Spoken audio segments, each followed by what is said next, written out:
Hi everyone, my name is Shashank Raghav. I am from BITS Pilani Hyderabad campus. I am a first year student. As we all know, in the recent times, first years have been, they couldn't visit their colleges and all. They couldn't gain the experience of a college life. And one of the most important things about college is that it is a foundation and a stepping stone for the careers. And to build a foundation for a proper career, it's not just an individual's some effort. It also requires one guidance from already experienced person like our seniors.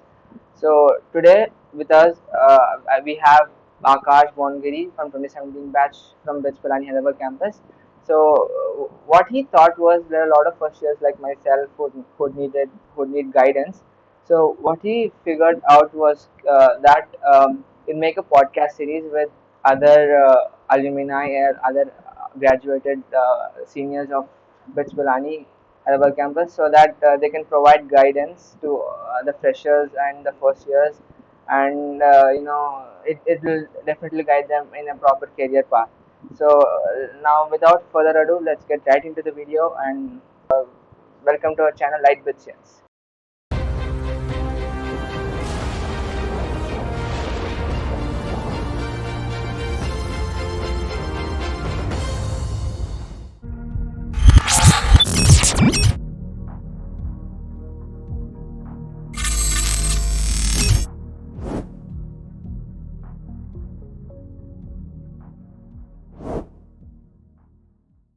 Okay, so today with us we have Akash Bhaiya with us. So Akash Bhaiya, you can go ahead and once why not introduce yourself to everyone over here. Yeah. Hi Shashank and hi everyone. This is Akash. I'm a recent graduate from BITS Pilani Hyderabad campus. I did electronics and communication engineering and currently I'm working in PepsiCo in the IT division. So yeah, that's pretty much about me. Yeah, okay. So Bhaiya, like my first question would be key. You said you wanted to make a podcast series, right? And like, what was your idea? Uh, that thing that motivated you to make this podcast series, and how is it going to help others? Like, can you brief us about that? Recently, we have seen many posts on our group WhatsApp groups and Facebook groups. Many first yearites were asking for interactions. You people haven't been to campus yet. So I think Yeah. it's high time that seniors, come up to you and tell what exactly about Yeah. about all the guidance that you guys need. So I thought maybe interacting with you guys through podcast series, giving you all the knowledge that we have to transfer down to juniors and all. Yeah. I Yeah. think podcast is the best kind of platform for that. So yeah, we'll be starting soon with alumni and those to be alumni, that is from our batch 2017 batch. We'll start with Yeah. them and yeah, you'll get to see and know a lot from them. Yeah. Yeah, like we're really looking forward to that, and really looking forward to the guidance. So I'm really looking forward to that series because even I'm as a first year, I really need guidance, right? Yeah. Okay, so actually, I've prepared a couple of questions. We've prepared a couple of questions to ask you, which usually a first year student have as soon as they join college, and even as our first year came to an end, we still are, we still don't know a lot about it. So we've prepared a couple of questions like that to ask you. And the first question is going to be like, how was your experience in the college for the 4 years, and what are the different and various fields that you have explored, and what were your future plans, and what are your current future plans?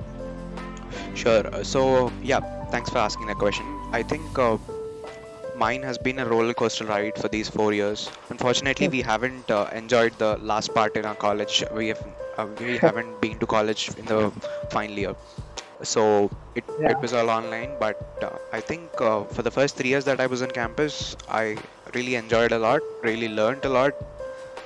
I can definitely vouch that I'm a completely different person after my fourth year that I came out of college compared to what I was back then entering in my first year into BITS. So Yeah. what I have explored, I've in my first year, I've given inductions to almost all the clubs and departments on campus that interested me, and finally I made it to some of them, and yeah, until my third year I worked for them. And when you talk about academics, I've tried different stuff. In my first year, I was kind of not very focused on academics. I was, into all these club and department activities. Hmm. And after that, in my second year, I started thinking as to what career path I have to choose and all. Then, since I'm from EC, I have three options in my hand. Either I go for core EC profile jobs, or Yeah. as many people do, shift to I did. IT roles, Yeah. and the other option was finance, which people were considering them. Okay, so then we had, all these questions in mind, as to what can we do to, realize what is our area of interest, how do we explore and all. So yeah, then I've interacted with my seniors. Then they've given me some suggestions. Then but still, by the end of my second year, I wasn't very sure. Second year, we have all the core subjects. We don't get to choose electives and all. I mean, not maybe one or two, but not many electives, right? To explore other Yeah. branches. So in my second year, I wasn't very sure. I was, but I could definitely say that I thought maybe core isn't my thing. I mean, I thought I should explore finance and IT domains as well. So luckily, I have joined Telangana e-governance as a web developer in my PS1. So in Okay. my Okay. PS1, I kind of, explored. Okay, it was a web development project. We made a grievance redressal system for that's a web portal basically for Okay. Okay. all the grievance redressal that people actually put in for the Telangana government. So it was for the Me Seva. We developed that portal and it was integrated with Me Seva. So then, since it was a web development project, it was completely a new learning experience for me. I would definitely say that.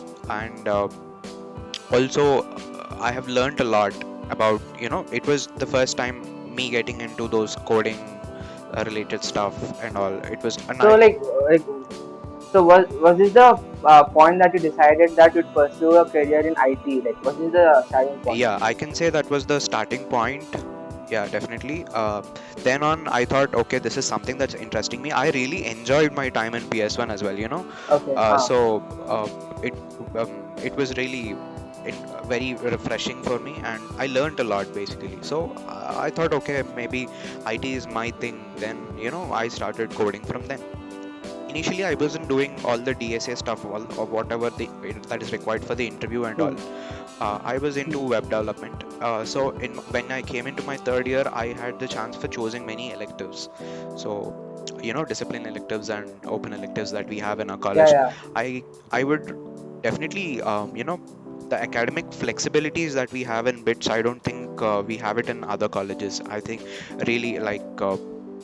I made a proper use of all those electives. I've taken computer science subjects. In all of them, I've done close to some maybe 6 to 7 computer science subjects, Okay. Okay. Got and it. I've done some 2 to 3 projects related to web development, app development, and machine learning. Hmm. So this kind of gave me a very nice overview of what IT is, and What I ID placements hold in place for you? placements, I would say, is a completely different thing again. But Okay. into computer science, the basics, fundamentals, what is computer science and what it basically is, and all the subject theoretical knowledge, I would say. Okay. Yeah, Huh. for that, it was definitely helpful. All the elective system that we have in here. So after doing those electives in my third year, I wasn't much into machine learning and all. I was much into this development related stuff. So at the end of my third year, I knew that I had to prepare for placements now. But I then knew that placements is completely a different thing where you have to do DSA and stuff. DSA is Yeah. something that's the most important for IT placements, right? So I wasn't not that aware. So in my third year, I started. I mean, almost to the end of third year, maybe I started DSA. Till then, I was doing only web development, app development kind of things, and all the course projects. I did operating systems, object-oriented programming. All these subjects have course projects, and I got to explore a little more in development. Till then, it wasn't very much in machine learning domain, or not much DSA. I did not take DSA course, due to the PR system and all. So, Okay, okay. and by the end of my third year, then I thought, okay, web development is done. So what next?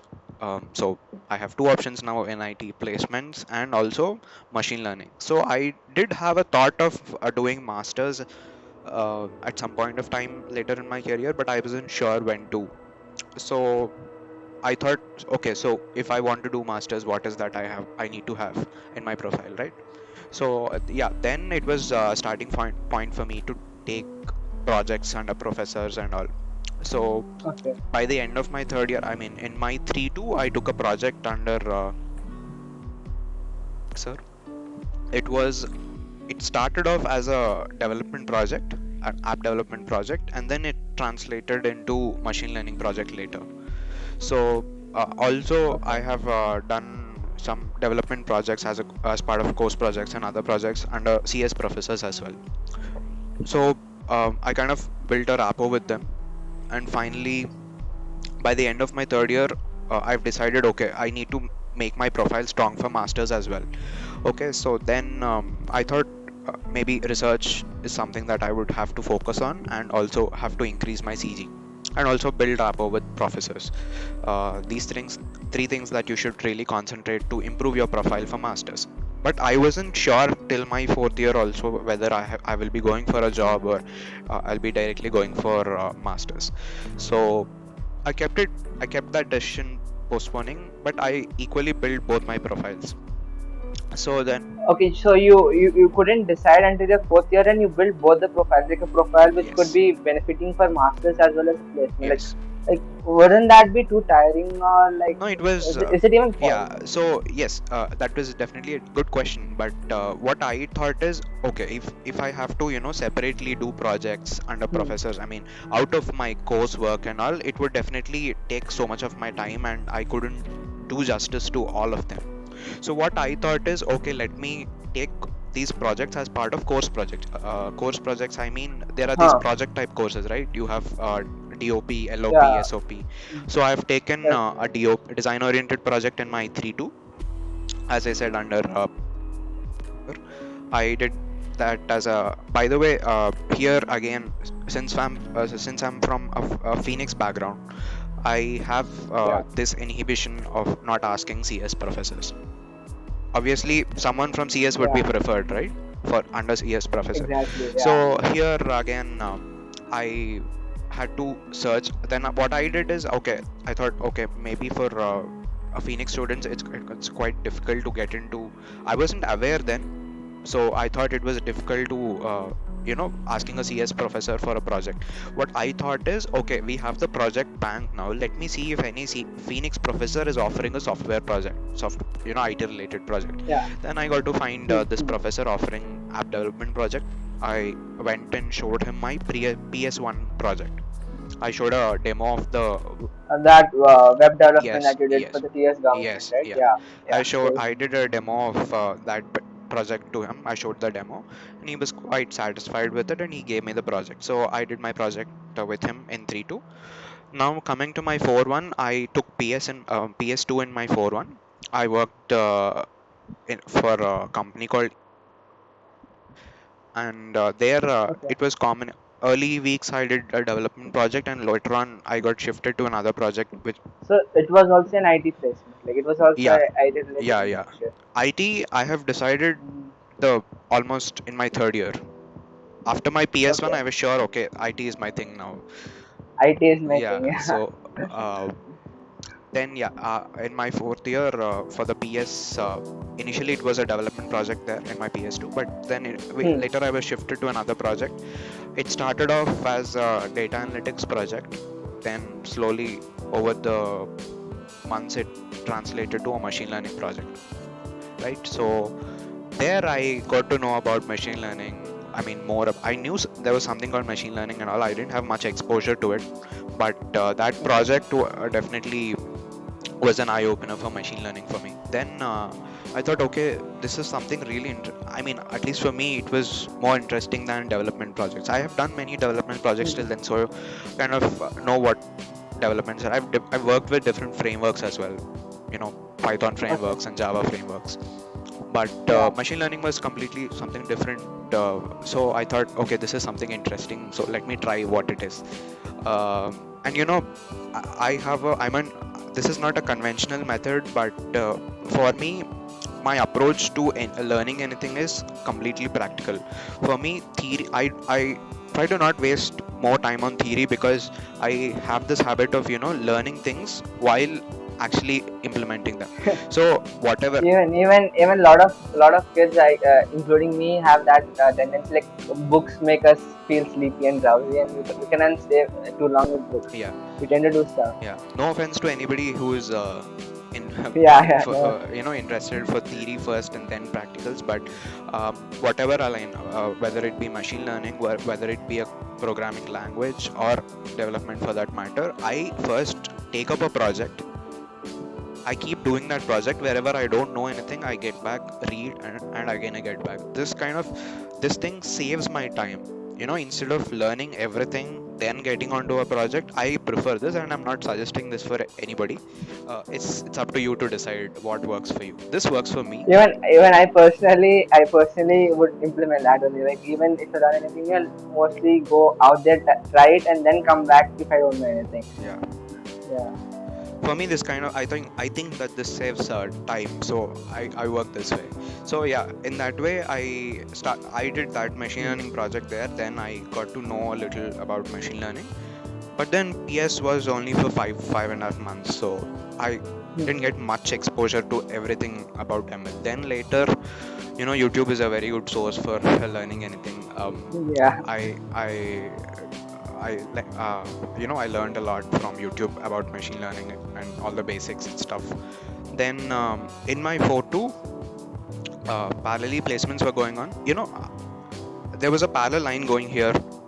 While I was doing all the machine learning thing, all the development thing, I was parallelly, you know, working on my DSA part as well from my Yeah. third year. So the ID placement. Yeah, so placements, for placements, right? So yeah, after my 4.2, then sorry, in my 4.2, I started doing my placements since that was important, and I Yeah. had to finish off my coursework for graduation. So there Yeah. were like two subjects left for me. What I did is both of them are 3 credit courses left, and that too in open electives. I thought, okay, let me ask any of the professors if they would give both of these uh, courses as project works, project type courses. The thing with project, why I did that was primarily because it's comparatively, you have less. I mean, you don't have to write many exams like in normal theoretical courses. You get the It gave easy CG, right? Yeah, it is comparatively easy to get higher grades Yeah. in project type courses compared to a theoretical course. You don't have to put in that much kind of an exam work and all. You know, there's generally it's relatively easy for me at least. So I thought, okay, I can improve my CG, I can do the work, and I thought, okay, well, let me try machine learning projects this time so that I get some kind of an overview and, you know, exposure to other areas of machine learning that I did. So yeah, for that, I again, you know, as I told earlier in my 3.2, the project which I did with the professor, it later translated to a machine learning project. So I continued that project. I worked with a PhD scholar called. I was Okay. closely working with her for that project in the earlier one where I did the development part. But later it translated to a machine learning project, and then I worked with her. I asked her if sir can give me that project for doing in my 4.2 as a course project. She said it's fine. Then I approached sir, it's fine. So yeah, that project continued in my 4.2, and the other course I had to take, that also I thought I'll take a project. Then I've applied. This was pretty tough again. So I wanted to do a machine learning project. but Yeah. many of the Phoenix professors, almost no one, I think, were offering learning related projects. So what I did is I kind of emailed all the professors from CS department, and I thought if they can actually give me a project. So finally, I got one positive reply from CS Okay. department. Hmm. So he gave me a project called fake news detection for Indian languages. I had no clue about what that project would. I mean, what kind of work that we would put into. I know for a matter of Hmm. fact that something related to natural language processing would be there, and Okay. some kind of machine learning work. I thought, okay, let me know about more about the project. I talked to sir. He Hmm. said this kind of work will be there. He asked me if he can do it. I actually worked with Hmm. sir in my third year. I did a course called HCI, Human Computer Interaction, under him. Also, I did a course project under him then. So he kind of knows me. Okay. So I asked him. He said about the project, and okay, I thought this area is something new for me, all the NLP related stuff. So let me explore this as well. So I took the project under him. Luckily now I have two projects. Uh, but when it came to actually implementing this natural language processing project, I came to know that people were trying from two SEMs till then Oh, to at least start Lord. this project, because the main problem with this project was there was no data. Yeah. Whenever someone wants a fake news data set, there was no fake news data set for Indian languages. It was, you know, there wasn't much work as well. So, like, what do you mean by fake news detection in Indian language? Like, we'll have these WhatsApp forwards and all that, which will be circulating fake news. So, you mean detection of that such fake news or in human tongue? Yeah, In Indian tongue and something like that. yeah, any kind of fake news for that matter, Okay. which is in format of a text. We thought of doing that, but the initial problem for us was it was a very challenging thing that we couldn't find a data set. The The data set data set meaning like all the Indian language. fake Okay. news Okay. fake news in Indian languages. We couldn't find them, and we came to know that we are one of those first team of researchers who are trying to, get this data Okay. set, Okay. curate this data set. Then that was a challenging problem. I thought machine learning project, though, you'll write this particular algorithm, this particular You model, figured it out. You you'll figured the implement ML it. part. Then that Yeah, I thought that was Okay. it, because my PS project, though, they gave me the data set directly. Okay. All Okay. the data analytics part was done, and they gave me. I just implemented the model. I thought it was it, but after I did this project, I came to know that, oh my god, all the machine learning projects, the main part, I would say some 70% of the project, 70 to 80% of the project is all about data. Hmm. Curating the data, then cleaning the data. All this data processing thing actually takes a Okay. lot of time. So for this project as well, it took a lot of time for collecting the data set, and finally we did it.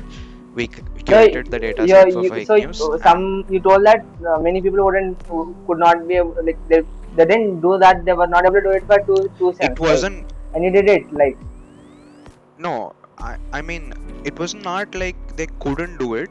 It wasn't that. It was that there wasn't any previous okay. work to look up Okay. to, So you basically. had their So work. we thought, okay, this is something not going to work if we don't have data. Let us see how much ever time we take, we do for and we take that time for collecting the Okay. data set. We thought so, and I think for close to 6 weeks Oh, we took wow. for collecting the data set itself. So finally we collected a large data set, close to some 15,000 articles. Okay. That was a very big data set for us at that point of time. So yeah, we got the fake news, and then we started doing all the algorithm stuff, Yeah. the The coding part ML part. basically. So yeah, the ML part, Hmm. we did that, and finally, uh, fortunately, we got to publish that in one of the famous journals. We've recently published that as a Oh, poster. nice. That's really great. That's Yeah, really great. thanks. So yeah, that was my fourth year, and parallelly placements were going on. I was doing my DS. You've been sitting in placements. I was Yeah. doing my DSA stuff as well, and I got placed in PepsiCo in the software role. So yeah, Okay. that was my journey. I was like, that's really that's really nice. Like, exploring various fields. First of all, but it's really tiring, and on top of that, publishing a journal, and that's really great. Like, that's really inspiring, to be frank. Yeah. Thanks. So, like, uh, after like I've heard what you've told, like, there's a question that's been arising. Like, there's a question that I wanted to ask. Like, based on what you saw, like, what do you think as first year writes? What are the opportunities that are in front of us? Like, what are the opportunities that we have that we can explore? What do you think after your experience? Yeah. Yeah, I think every first year, right? If you ask me if I have to go back to my first year and what would I do then, if I were given the chance, I Hmm. think first year you should definitely explore everything. You know, for me, it Okay. started off late. Hmm. After my PS2, I've decided, sorry, PS1, I've decided I have to go for the IT thing. But IT. until then, I Yeah. wasn't sure. But there are many students from our batch who have decided in their second year itself. They've explored basically after their first year or during their first year, and by second year, after maybe they are 2-1. You get to see the core courses and all after Yeah. 2-1 during your 2-1. Yeah. Then they've made up. I mean, I wouldn't say all of them, but there are definitely considerable amount of people who've you know made it up that okay, this is the area that we are going to go Hmm. on, and then on you have to narrow down on that particular stream that you have chosen and work on True. it. So Yeah. I'd say explore in your first year, explore, see what you like, interact with seniors and all. Yeah. Yeah. Okay. So now, like, now you being a non-CS student, you're from ECE branch, right? And at least you were part of the Phoenix branch, so you had an edge to be able to sit in the IT placement for a Yeah. lot of companies, right? And there are like lot of other branches like mechanical or civil or chemical. Even there will be some students who are aspiring to be IT Yes. placement. So on a general basis, for a non-CS student, like how would he or she like what are the difficulties they would face for when they're trying for an IT placement, and how do you go about them, how do you overcome them? So there are many companies that are open to all branches. You know, see, Okay. I mean, Huh. I've interacted with some of the junior batches from your batch and 2019 batch. The common question Yeah. they had is, I'm not from CS, so am I eligible for an IT placement? My CG is Yeah. not good, so am I eligible for an IT placement? I haven't done projects, am I eligible for IT placement? See, the only thing that matters in placements is, Yeah. I'll just give you a use case, okay? Let's say a company X came to campus for Hmm. placements. Then the only thing that there will be an eligibility is your branch and your CG. Hmm. Projects, all they come Okay. later part in the interview and all. It's not an eligibility criteria. Hmm. Generally, the eligibility criteria is CG. For most of the companies, it's around 7. Most of them, it's generally Okay. 7. Few companies have 7.5 and 8 as well, but mostly it's 7. So it doesn't matter if you Hmm. have 7.2, 7.8. If you clear that, you're eligible for that company. You have to just clear that Hmm. cutoff that the company, puts as an eligibility criteria. You just have to clear the cutoff, then you're eligible. The other thing would be branch restriction. Generally, almost 95% of the IT companies are open to Phoenix and CS branches. CS. And Yeah. I think close to 60% of them would be open to other branches as well. All the Yeah, branches. Okay. Okay. definitely there is an edge for Phoenix people, but that doesn't mean other branches don't have. Generally, all these multinational companies, big companies are open to all branches, and they don't even have a CG cutoff generally. they're just open to everyone who's generally, you've good talent in programming, you have good problem solving skills, then you can show up for the interview and prove yourself there.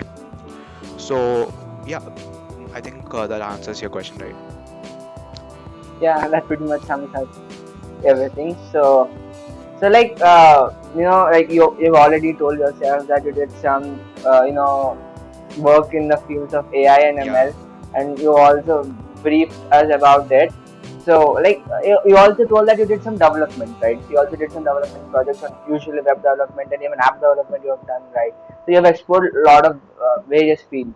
So like what is the major difference between them, and like how would one know whether which field he has to pursue, he or she has to pursue, and so how would they I know? think that's completely exploring, right? Until and unless you get your hands Okay. dirty with my way is doing projects. I wouldn't get into Yeah. theory, but I think it's all about exploring. You see, I have explored all the development work from my PS1 and in my third year. In my fourth year, it was completely Yeah. machine learning related. So plan according to it. And again, I'm not saying that force yourself into IT. There are people who've done Hmm. very good in core, very good in finance, all these profiles, right? So I would say explore in your first year. Uh, Hmm. Maybe take time till second year also to be sure of what you're doing, and from after your second year, I think you have to narrow down your choices and keep going, focus on We'll one have to keep particular, going towards your career career. whatever the Yeah. path you have chosen. If it's IT, then explore, is it development that interests you, or is it machine learning, on a Okay. higher broader way. All the big projects are basically development plus ML. It's a combination of both. So Okay.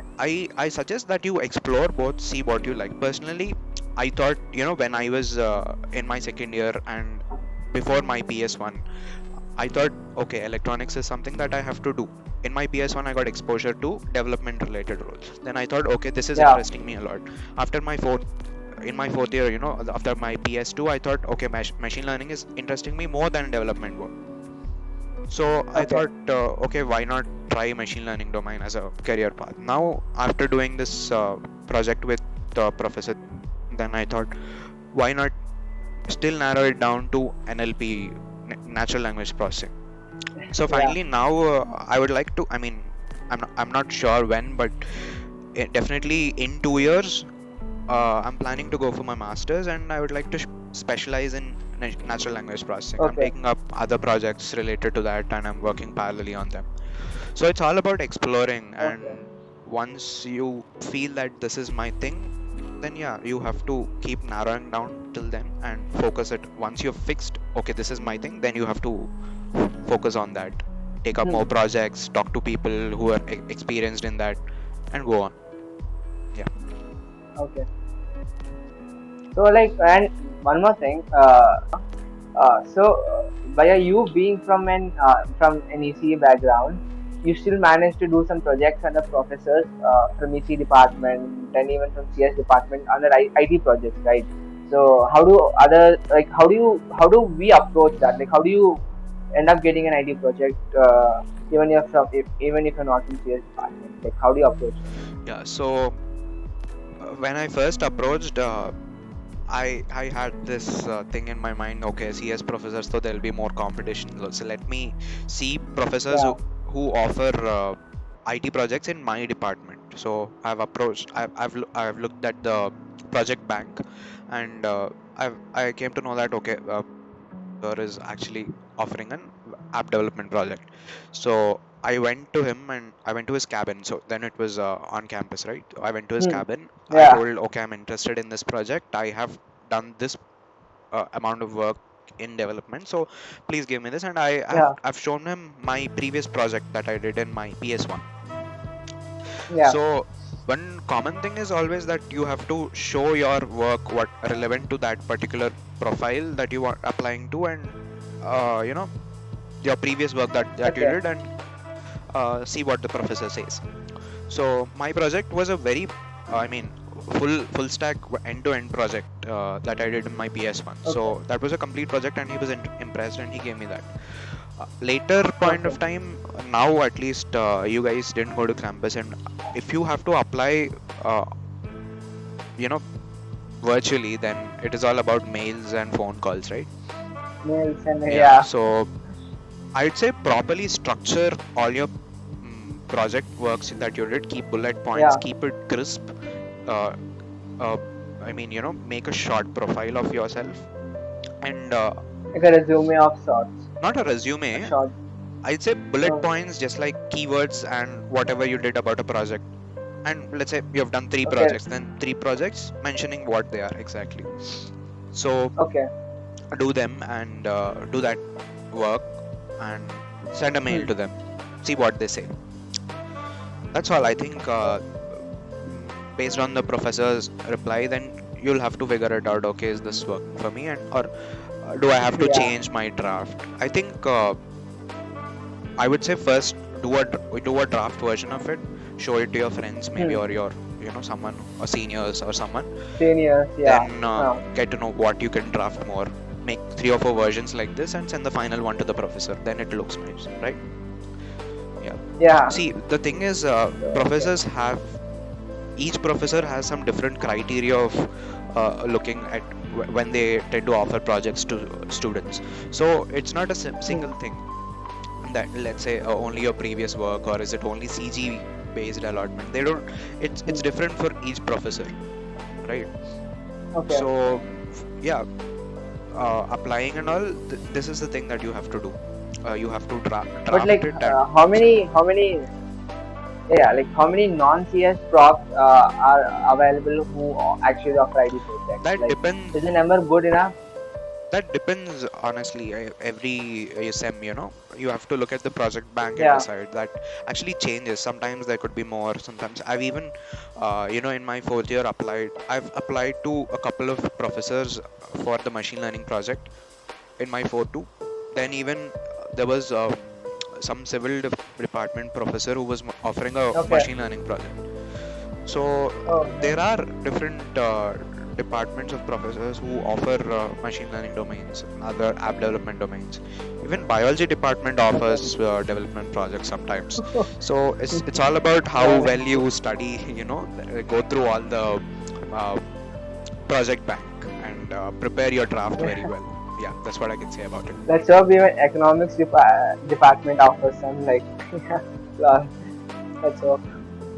Okay, and so so so Bhaiya, you said that for the IT placements and all, DSA is really important, right? Yes. And you also said that specifically that because of your PR number, you're not able to take DSA course in our college, Yes. right? So then, how do you go and how did you learn DSA? Like, what are the resources or YouTube videos or YouTube lectures that you have attended? What are the resources that you followed on to learn DSA? Yeah. So there is another common misconception among juniors that Hmm. they think that for placements they look into grades of certain courses if you're especially from a non-CS background. So you don't.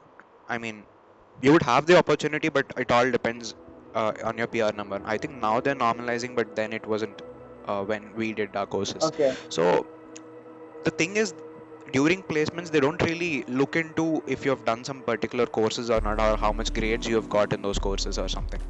Okay. uh, Okay. they don't really do that for IT placements.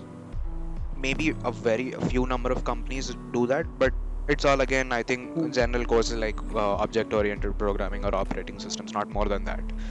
Okay. Okay. Okay. And Hmm. that's very minimal in number. Most of the companies don't look So into like, the coursework that you did. Yeah. so suppose we go to a company that looks into this. Did we do OOPS or did we do other courses, itsy bitsy courses that you were taking, like the 1 2 courses? We didn't do them because of our PR number, but we still managed to learn what those courses offer. Like we are very well Yes. acquainted with object-oriented Yeah. programming, C++ or Java, may and Python. Maybe we could do all of the coding part. So would they still consider us? Absolutely. That's what they consider, actually. Okay. So, like I Okay. said, they don't really look at your coursework or what kind of grades you've got in your courses or something. It doesn't really matter to them. The only thing, see, when a company comes down for placement, only thing they look at is first you have to clear their eligibility criteria, which would consist of Hmm. CGPA cutoff, generally 7. Uh, then it would be your branch. Okay. Hmm. If you clear these, you're eligible for the interview. And generally, the interview pattern is like, first there is a test. Generally, I'm saying the Hmm. general model. There'll be three Yeah. coding questions, and then if you pass through that round, then you'll have a couple of personal technical interviews. At the end, there'll be a Okay. HR round. So the number of technical rounds actually varies from companies to company. Each company Hmm. conducts a different number of technical rounds. So what did really matter here? Your coursework doesn't really matter. Only thing that they would ask in those technical interviews matters, right? And DSA is Yeah. definitely one of the most important thing. And Hmm. then comes object-oriented programming, operating systems, networks. Okay. Then, sorry if I'm missing out something, but yeah, these courses they would ask about. Sometimes system design is something they'll ask. So these are all minor, but Okay. majorly DSA, and they don't look into if you've done those courses or not. Uh, Hmm. you can take my word there. So Okay. yeah, they don't really look into, and they don't Good. consider the coursework. You can learn all these DSA related coding and OS, all these. Hmm. If you have the knowledge of them, that is absolutely sufficient for the clearing the Yeah. interview. You don't have to really do those courses on campus. Yeah. And for Okay. learning DSA, OOPS, OS, all these things, you have multiple resources online. There are many, Yeah. interview bit, lead code, code forces, code Huh. chef, all these things. Yeah. Huh. So you get to do a Well, lot of DSA and stuff, coding stuff there. that's actually very assuring that they wouldn't consider what courses we did, and if we just have a that's more Yeah, than enough. most of them don't do that. Yeah. Yeah, and like since you're at the topic of Code Forces and Code Chef, actually these two are like the one of the few websites which Competitive a coding. lot of people do competitive coding on. Exactly, yeah. So what are your perspectives on competitive coding? Like, would that be a booster to you in the IT placements, and Definitely. would that help you? Yeah. Competitive coding will definitely be a very big plus for IT placements. Okay. Um, Huh. but I don't think I'm the correct person to answer this because I haven't done much of competitive coding, to be Okay. honest. Okay. Huh. So I was, Okay. busy with my electronics coursework, and my, Yeah. I was exploring into machine learning development and all. So Yeah. I didn't have the time to try competitive coding. But Exactly. I've Huh. done a DSA from LeetCode and InterviewBit. Also, all my practice was from those sites. When Hmm. when I was getting prepared for placements, I've tried those two sites. I haven't. I've written a little, some number of Code Chef, Code Forces contests that they would Hmm. generally conduct, but I haven't really looked into them, and it wasn't that uh, more that I concentrated on. I did more on lead code and interview bit. Yeah. Okay. So I don't think I'm a correct Okay. So person to comment about competitive coding much. But yeah, if okay. you would Okay. ask me if that's a plus, it's a very big plus. If you have done competitive Okay. coding, very big plus. Okay. Okay. That's actually very nice. Like a lot of kids recently, my friends have started indulging themselves into Very competitive good. coding, and so yeah, so they have it good. And like the next question would be regarding the internships. Okay, and during the 4 or 5 years, based on the degree that the course that they're doing, how many years are they present on the campus? Like the internships, may how many should one do? Like, does it even matter? Like the number of internships that you do, Are you apart asking from the ones about if offered there will to, be important for placements? or usually in a career path, like towards the career path, that placements only, Yeah. Okay, so Not just the ones offered by our college, like the PS1 and PS2 other internships from other companies? Okay. Would they be helpful?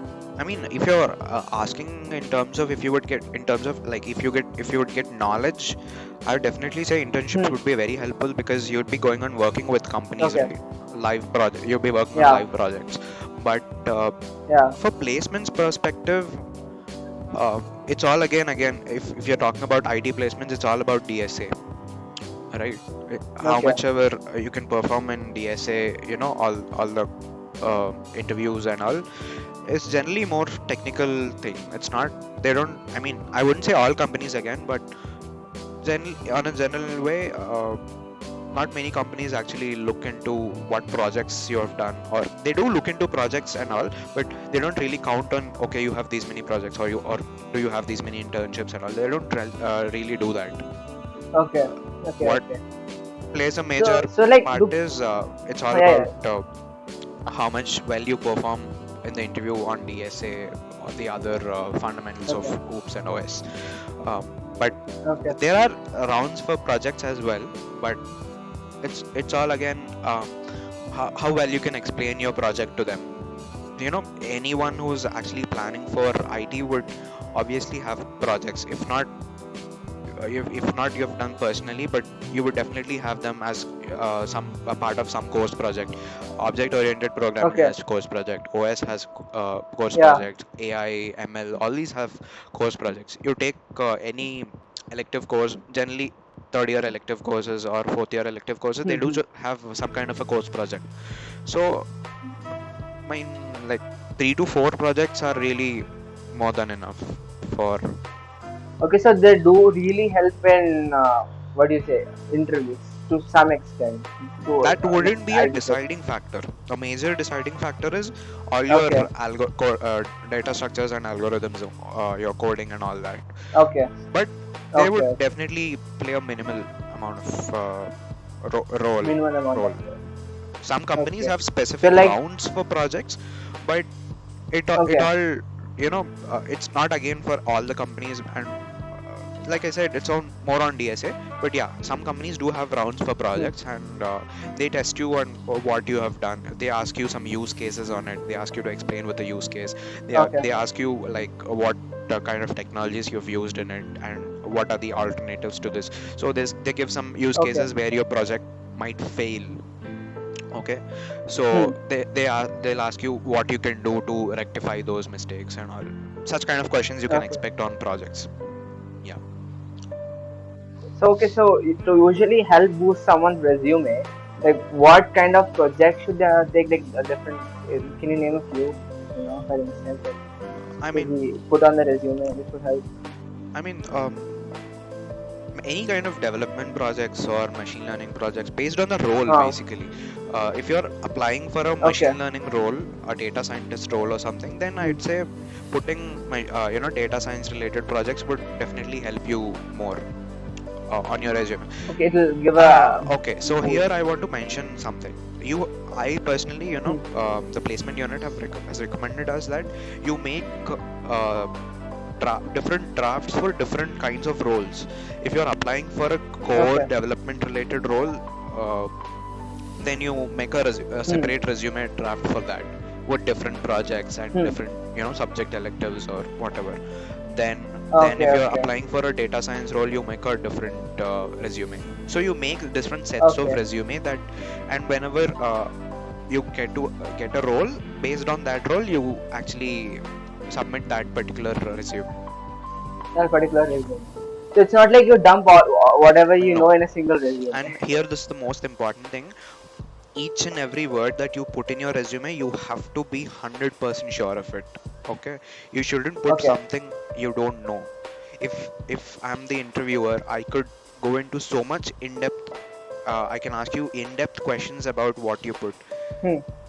So whatever you write in your resume, you have to be very much sure about what that you know in depth, and you have in-depth knowledge about it. You can answer very in-depth questions on it. You have to be confident in if you put something on your resume. You have to be confident that you can do that. You should be very much knowledgeable about it. Yeah. Okay. That's really a very good piece of information. Like, like if I would have been preparing a resume, I would have dumped like literally everything But there. yeah, here I think And placement unit sessions help you a lot. They kind of okay, guide you through how to write your resume and all. okay, They'll be there for you before placements, like 2-3 weeks before placements. They'll tell you how to prepare your resume, how to write your resume, what to put into your resume. How you should everything in your resume should look very crisp. The interviewer has no okay, generally they don't go through your entire resume like reading each and every word. They go through all those yeah, key pointers and they ask you questions based on that. So you shouldn't dump so much of paragraphs and paragraphs into it. Everything should be crisp, and it yeah, is suggested that you put bullet points and write stuff like that. okay, okay. No, like even you were a part of placement unit, right? At least for a year or Yeah, I so. worked for close to an year in placement unit in my second year. Yeah, Yeah. yeah, nice, nice. So, where like you told that you have mentioned that you did a lot of work in a lot of professors, right? And you also published a journal, right? You also published a journal recently. And so, like, how did this help in your overall career path? Like, how did this help in your career so far? So I'm not already into my career yet. It's just like 2 weeks I joined Yeah, my company. But yeah, if you'd ask yeah. me what role did my professors play in shaping my career, I would say I think Hmm. for masters, all this research publications and all will definitely help a Yeah, lot. So my professors, if you talk about uh, all of them have been hmm. giving me a very very good support.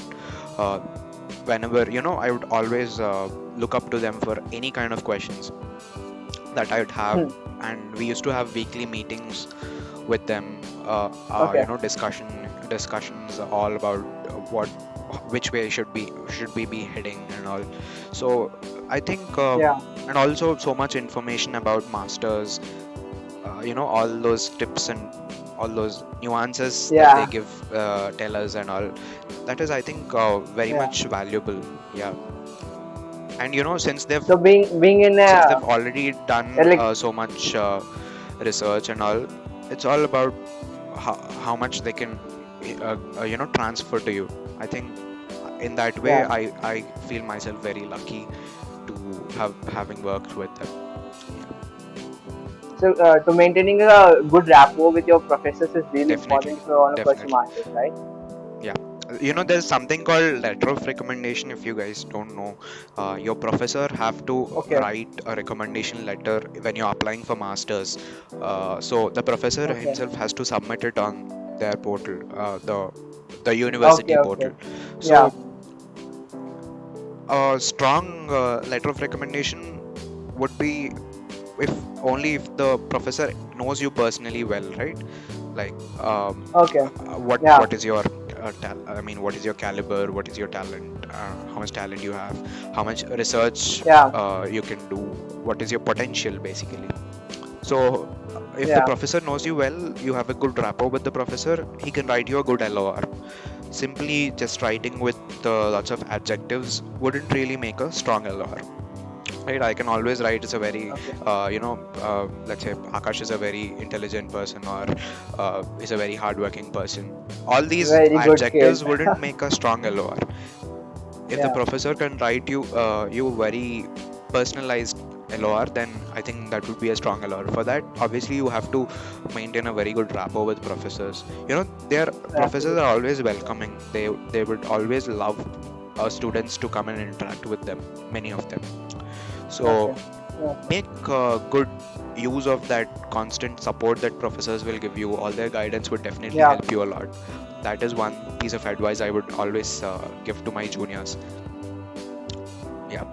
but like unfortunately we are on online mode and Yeah, that is kind it's of like unfortunate that you guys didn't yeah, have happen to go to campus, but still, yeah, you have these online lectures and all going on. So ask yeah, questions, even after lectures. Keep in touch with professors, talk to them, maybe through mail. We also have this doubt clearing sessions that professors keep whenever we have free time. So maybe in that also we can do Yeah, that, yeah, yeah, right?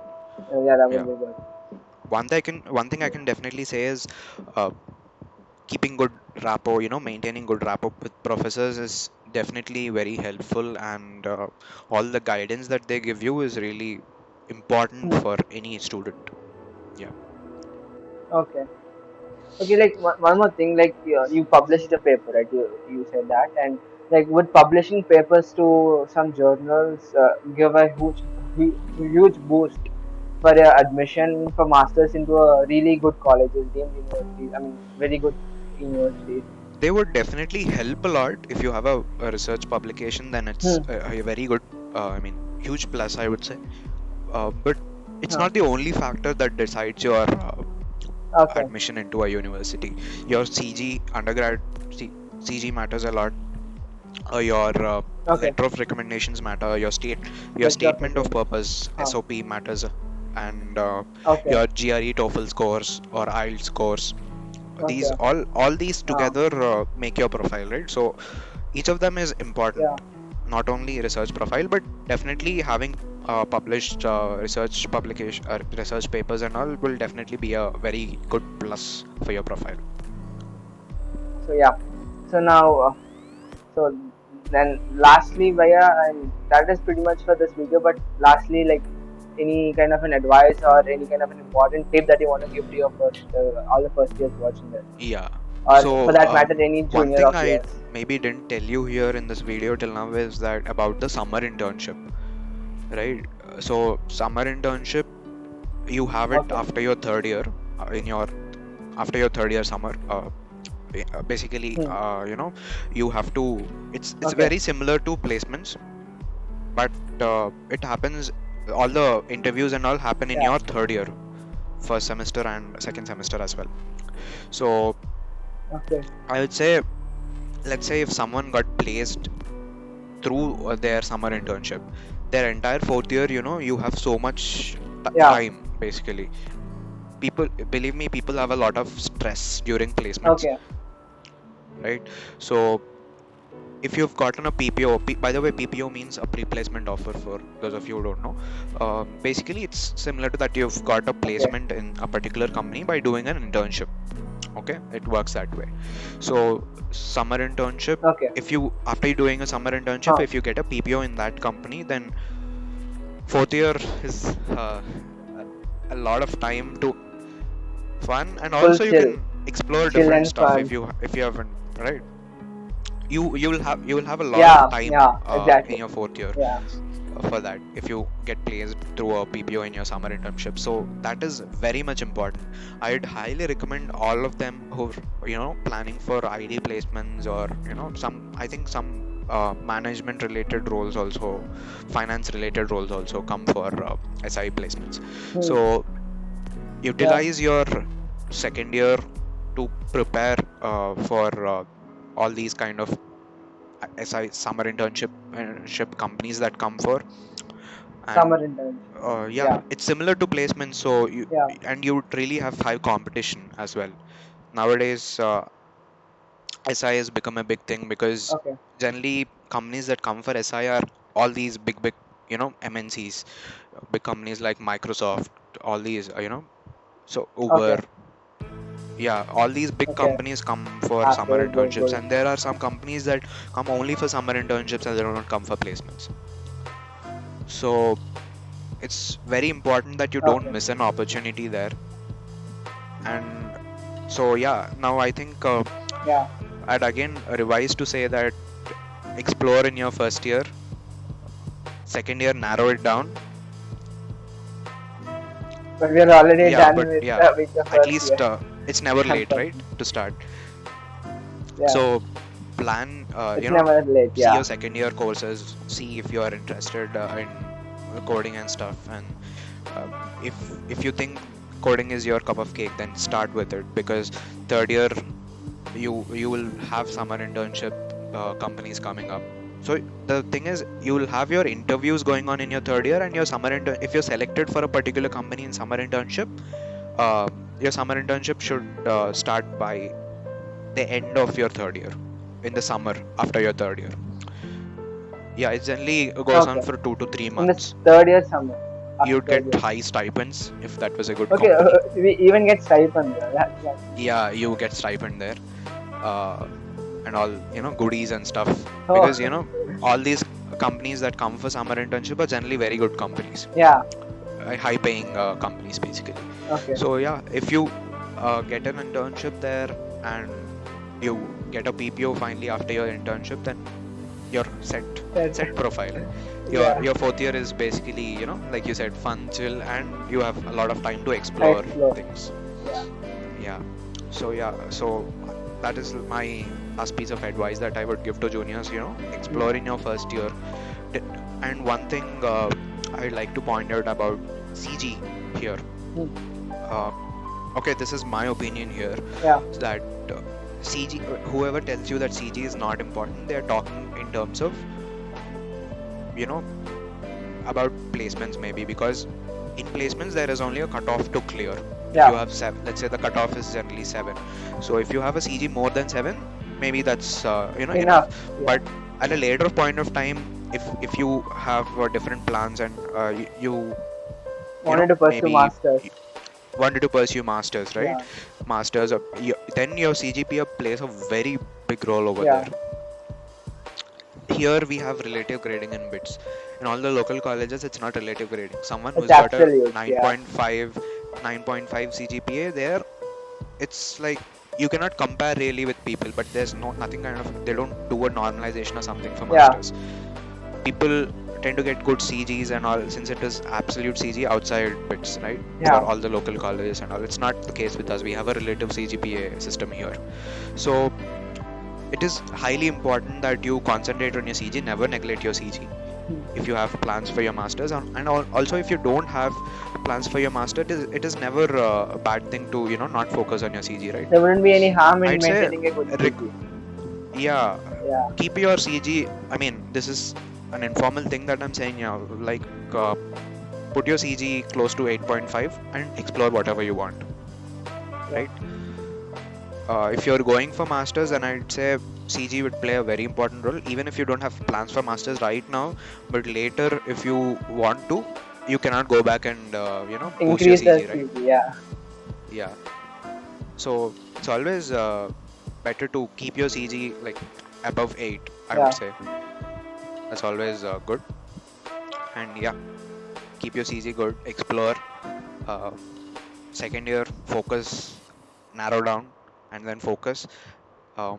If you're going for IT, then third year may you have summer internship interviews that be going on. So crack a good one, get into a good company, do a summer internship, get an PPO offer, and life is set. Yeah. So this is a kind of a very good platform that BITS gives us, right? Yeah. So make Good best use of it. Yeah. And I wouldn't say if now, as you said, your first year is already done. So is it all done? No, it's not, right? You still have a lot of chance. Like, I've known people who have done nothing till their PS1. During their PS1, they started doing DSA. In 3 to 4 months, they are all good at DSA. They've cracked good companies in their 3-1. So it's never late, right? You still have your entire second year. Yeah. Entire second year is a huge amount of time for learning DSA and stuff for IT placements. So it's not really late for you guys. Even now, you can always start with it. But again, this is in terms of IT placements. But if you're planning to go for a finance related domain, or if you're planning for core, the first thing I would say is talk to seniors. Talk to seniors who have have pursued that profile or that domain. When you interact with seniors, they give you advice, and also there are many nuances that nobody tells you. It only you get to know about them only when you talk to seniors and all. Yeah. Many seniors out there would be really, they'd be open to help you. If not, whenever you ask, if not, then they might tell you, okay, you call me at this time and I'll reply to you. They'll be open to help, right? So never hesitate to ask for help or ask for guidance. Seniors will be definitely open to help you. And yeah, plan your career well. And yes, have fun. Yeah, that's what. College life is not gonna come back. Yeah, Have fun. yeah, And yeah, about the podcast series that we're going to start with, we'd be soon coming up with that.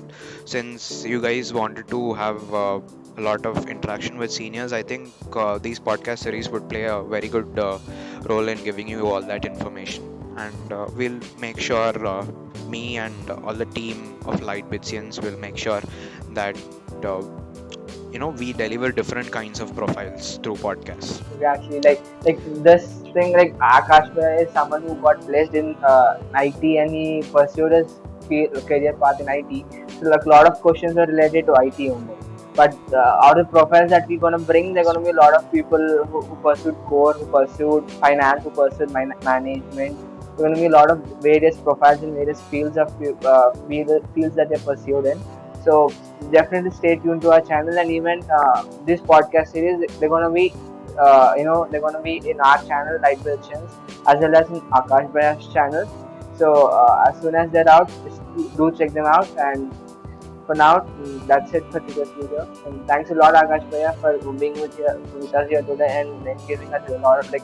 I've learned a lot today. I'm really, I'm just really happy to have come and talk to you about this. I really learned a lot, and I hope that even my friends, or even for that some second year, I also would gain some benefit out of this, since a lot of this covered regarding placements and all. And definitely the next video we're going to bring out would cover a lot more. It's going to be a lot more personalized journey. Okay, so Yeah, and I think you absolutely said it right, Shashank, because guidance is something that definitely you all guys need, because it's yeah, again virtual, right? So it's not as easy as you think, or as easy as it would have been when you were on campus. yeah, You would reach out to seniors whenever you want, but this is not the case now. So I think these sessions are definitely helpful to you guys, and hopefully we would make great sessions out of it. And this is not only for second years or first years. I think even if you're in your third year, it's not really late. yeah. You can always start with it. Yeah. So yeah, and thank you, Shashank, for interviewing me, and It's my I pleasure, enjoyed my guys. It's my time too. pleasure. Yeah, even I learned a lot. It was really fun. And thanks a lot, Beth. Thanks a lot for being here. And that's it for today. This video, guys. And I really hope you guys really like this video. Please do like, share, subscribe, and comment your thoughts. And if you have any thoughts, please provide them in the comment section below. And if we can answer it in any way, we would answer it, and we would even take your questions and forward them to Akash Bhaiya also, and we would get answers from out of him also. So don't hesitate. Yeah. Ask your questions in the comment section below too. So again, Yeah. bye. Take Maybe care. after any session, we can definitely conduct Q&A sessions, and Yeah, maybe we can have see a what live stream out there where the Q&A session, and yeah, that is for possible. any. Yeah. Yeah. Please do comment what you think, guys, and yeah, that's it for this video. Thanks a lot, and take care. Please do like, share, and subscribe to our channel. Right, bye bye.